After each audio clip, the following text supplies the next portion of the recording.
È l'attore Giulio Scarpati, alias il medico Lele Martini della serie TV Un medico in famiglia, testimonial nel veneziano della campagna di vaccinazione contro il Covid in Veneto per la PS Il Teatro Comico di Carlo Goldoni, al Verdi di Padova, città, dice, dove domenica si vaccinerà per la terza dose. Per uscire da questa situazione dobbiamo uscire tutti insieme, quindi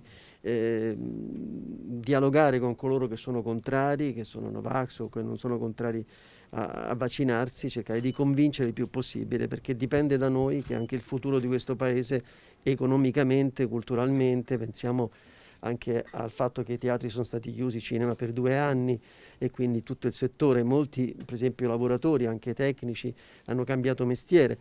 Voglio dire, quindi è una comunità che si deve stringere e deve ragionare con la testa e cercare di trovare delle soluzioni e penso che sia questo un segnale importante.